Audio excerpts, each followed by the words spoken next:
Okay. Where did we leave off?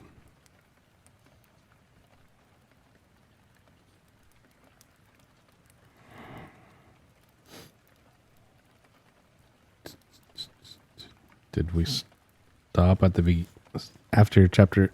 Chapter 6.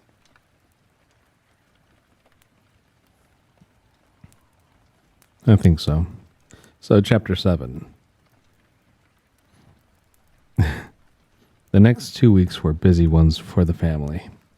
Little by little, Lewis's new job began to shake down for him. Hold on.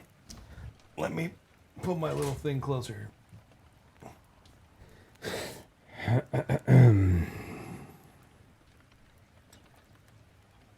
Lewis's new job began to shake down for him.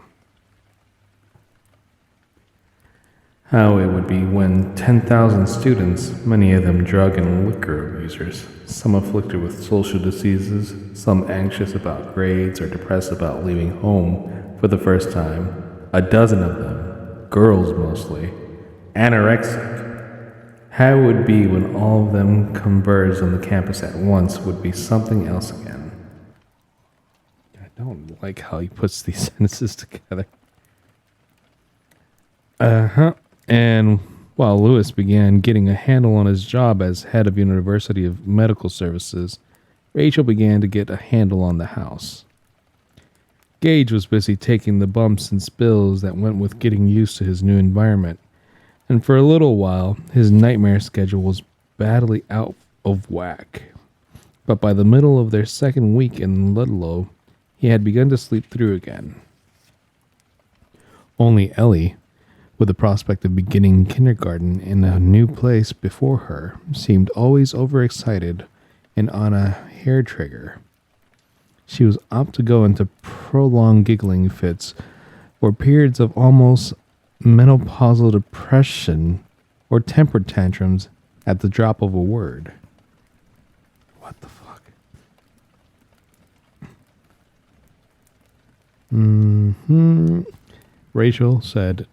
Rachel said Ellie would get over it when she saw that school. Shut up, Frog. Relatable. Rachel said Ellie would get over it when she saw that school was not the great red devil she made it out to be in her own mind. And Lewis thought Rachel was right. Most of the time, Ellie was what she had always been, a deer. D-E-A-R, deer.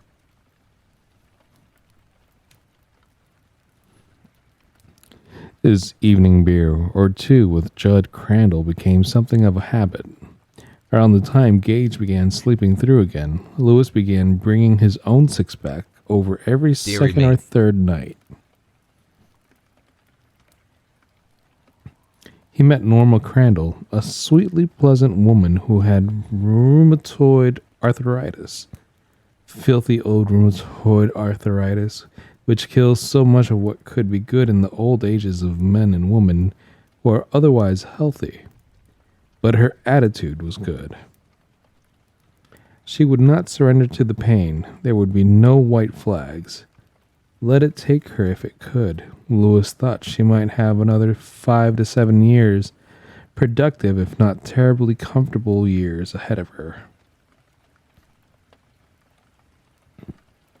Going completely against his own established customs, he examined her at his own instigation, inventoried the prescriptions her own doctor had given her, and found them to be completely in order.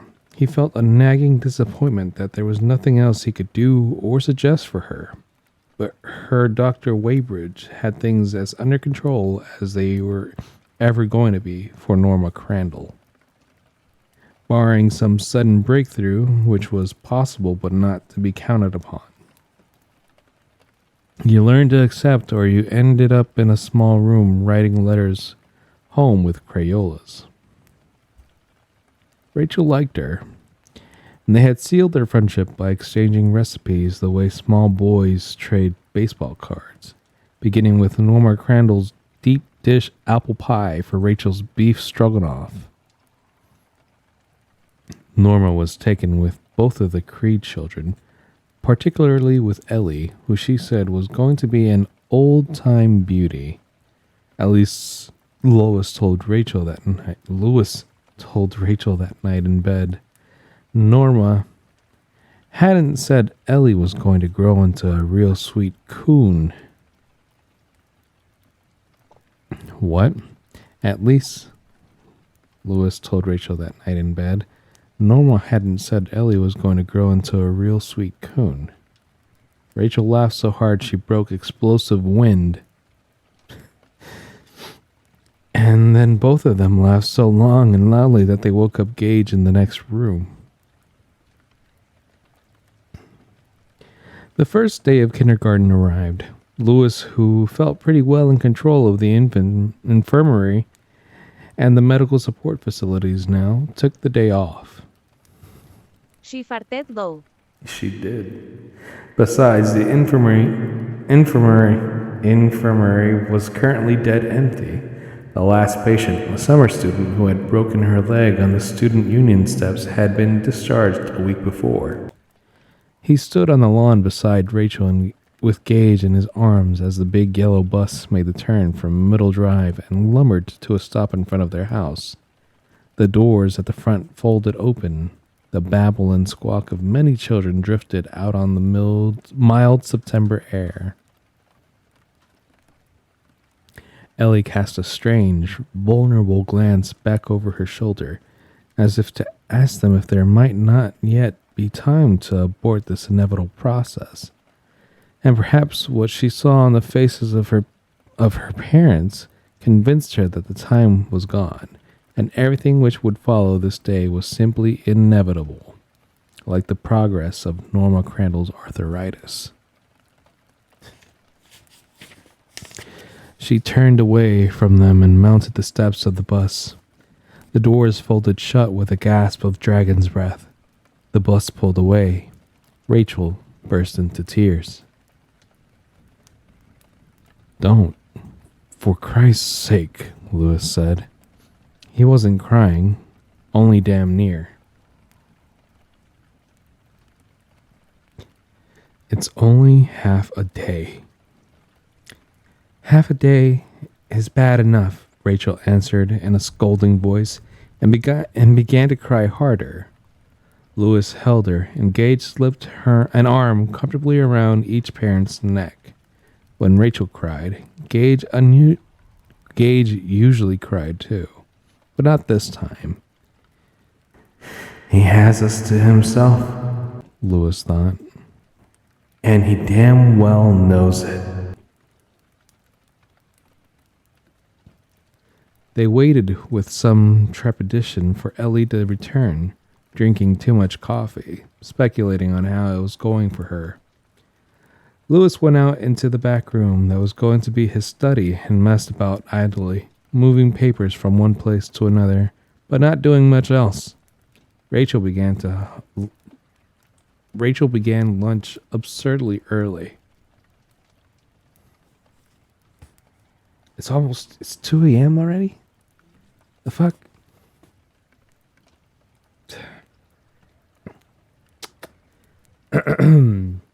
When the phone rang at 10:15, Rachel raced for it That's and why answered I with a said. breathless "Hello?" You didn't need to read. before it could ring a second time. Lewis stood in the doorway between his office and the kitchen. Sure, it would be Ellie's teacher telling them that she had decided Ellie couldn't hack it. The stomach of public education had found her indigestible and was spitting her back. But it was only Norma Crandall, calling to tell them that Judd had picked the last of the corn and they were welcome to a dozen ears if they wanted it. Lewis went over with a shopping bag and scolded Judd for not letting him help pick it.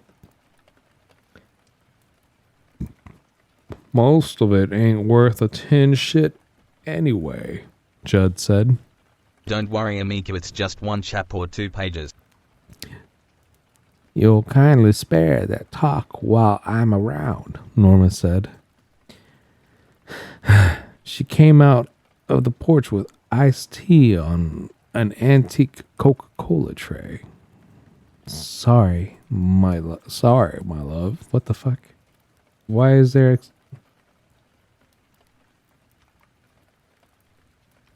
why is there parentheses there? Nobody said that. That's just saying she came out on the porch with iced tea on an antique Coca-Cola tray. Alright, my love.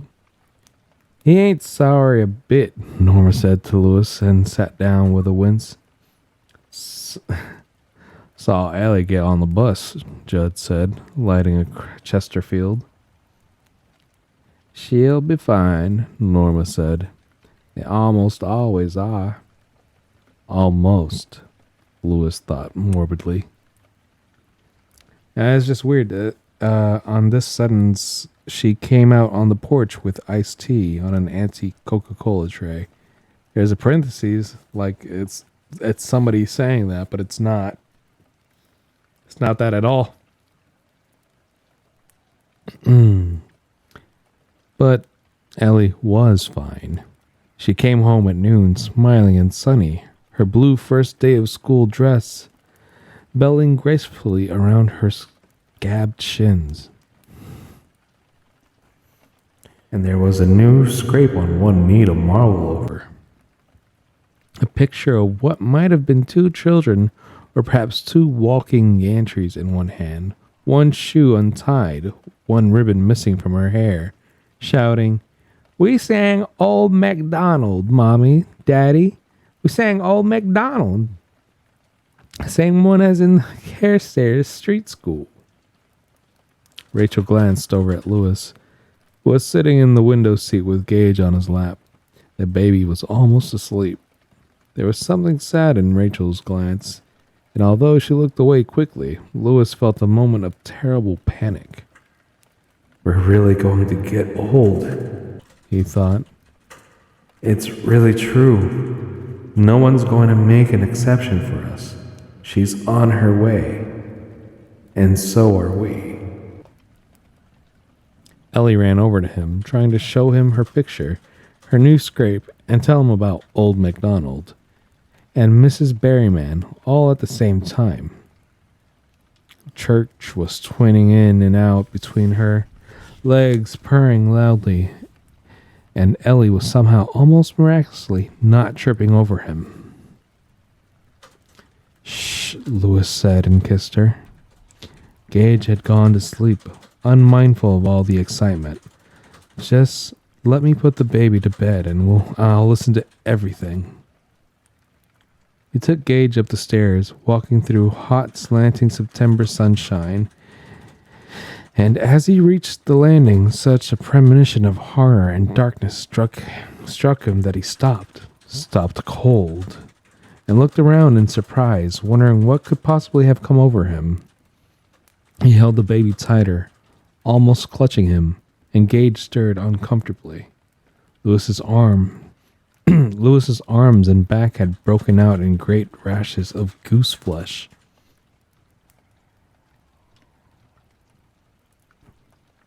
What's wrong? He wondered, confused and frightened. His heart was racing. His scalp felt cool and abruptly too small to cover his skull. He could feel the surge of adrenaline behind his eyes. Human eyes really did bug out when fear was extreme, he knew.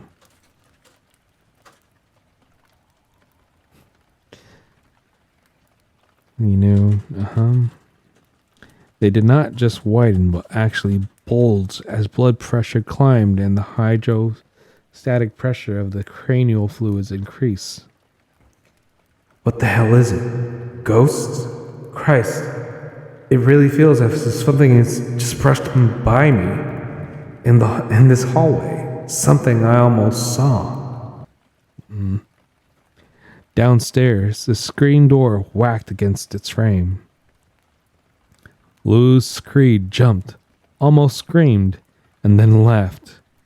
It was simply one of those psychological cold pockets people sometimes pass through. No more, no less. A monetary fugue. They happened. That was all. What had Scrooge said to the ghost of Jacob Marley? You may be no more than an underdone bit of potato. There's more gravy than grave to you. What the fuck does that mean? And that was more correct. Psychologically, as well as psychologically and psychologically. Then Charles Dickens had probably known. There were no ghosts, at least not in his experience. They had pronounced 24 people dead in his career and had never once felt the passage of a soul. He took Gage into his room and laid him in his crib. And as he pulled the blanket over his son, though, a shudder twisted up his back, and he thought suddenly of his Uncle Carl's showroom. No new cars there, no televisions with all the modern features, no dishwashers with glass fronts so you could watch the magical sudsing action. Only boxes with their lids up, a carefully hidden spotlight over each. His father's brother was an undertaker. Good God. Good God, what gave you the horrors? Let it go. Dump it. He kissed his son and went down to listen to Ellie tell about her first day at the big kids' school. That's the end of chapter 7. It's a little bit longer than all the other chapters. Oh, shit. Chapter 8's hella long. Oh, shit. Where does it end? Oh, my God. Damn. One. Wait. Wait. Before 9 probably. No. 1, 2, Read gravy line again. 3, 4, 5, 6, Stay on. 7, 8, 9, 10, 11, 12, 13, 14. 14 and a half pages.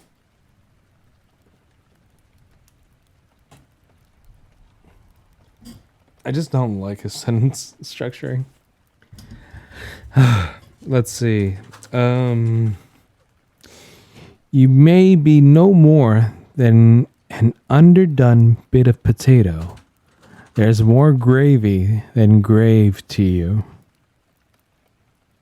There's more gravy than grave to you. You may be no more than an underdone bit of potato.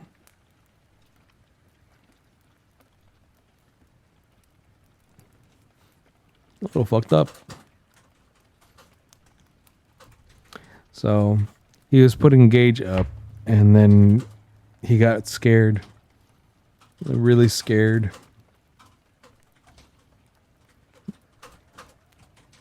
He's scared for his baby.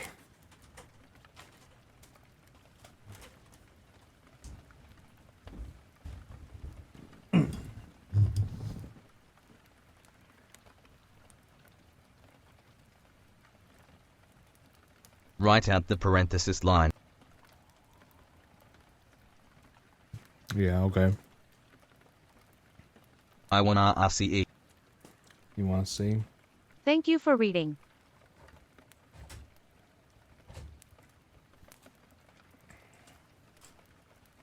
Or photo. Here, I'll type it out.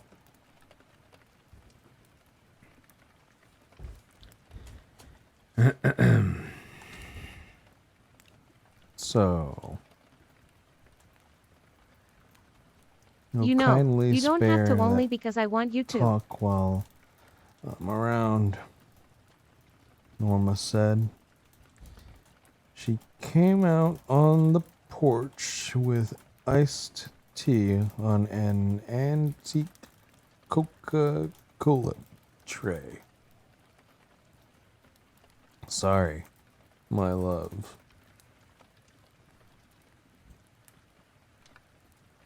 You'll kindly spare that talk while I'm around, Norma said.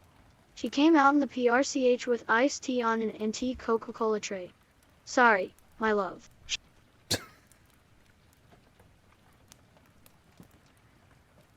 Maybe I should just type it out and let the TTS read this book. Mira, lo estoy leyendo porque quiero. No digas. Cara con ojos en blanco.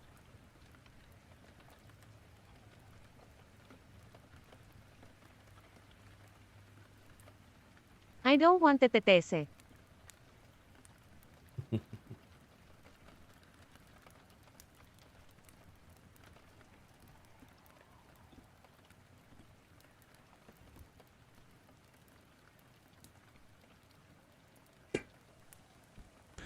You don't want the TTS. But Froggy is here, Okay, good morning, Pa. and he can smell you.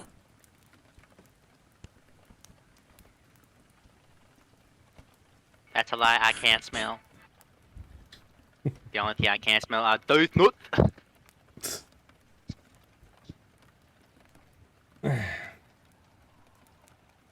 There's new ones. There's new voices I can use. This one's called Barbarian. Yes, hello. My name is Dave the Barbarian. What does this sound? Is it? What does it sound What like? is that? I don't know. It sounds trash. Okay. This one says Belcher.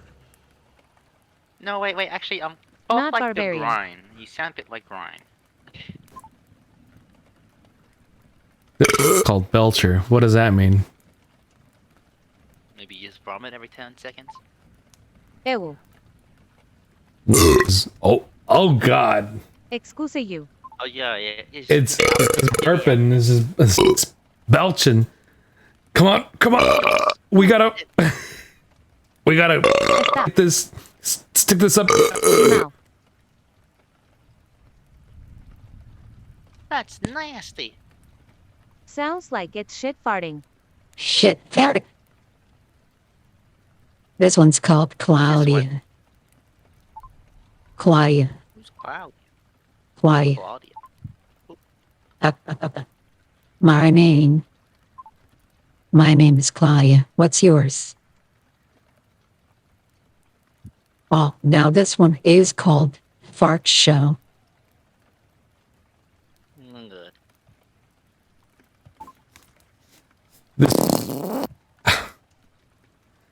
This one's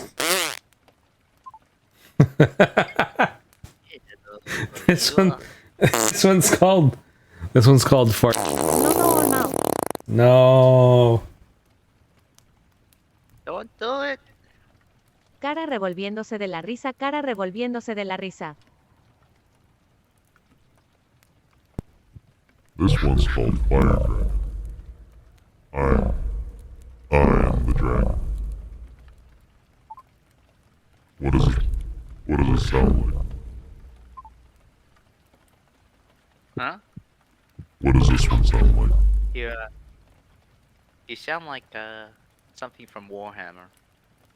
It's called Fire Dragon. Be angry. This one's called Banana. What's that about? Banana. Are you Ah. mocking me? Yes.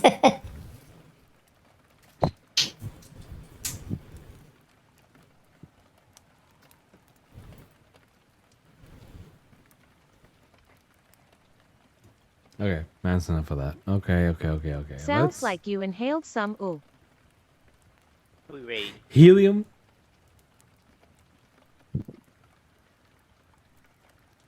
Yeah.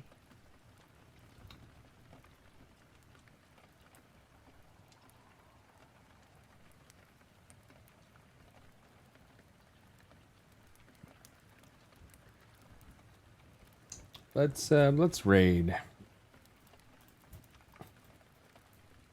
All right. Thank you all for for hanging out, watching me play, Thank you for And- stream. and for chatting. Froggy, thanks for hanging around. Okay. Love you guys. Have a good night. Good night. Good night, Frog. Good morning, Pa. Good morning. Morning. Morning.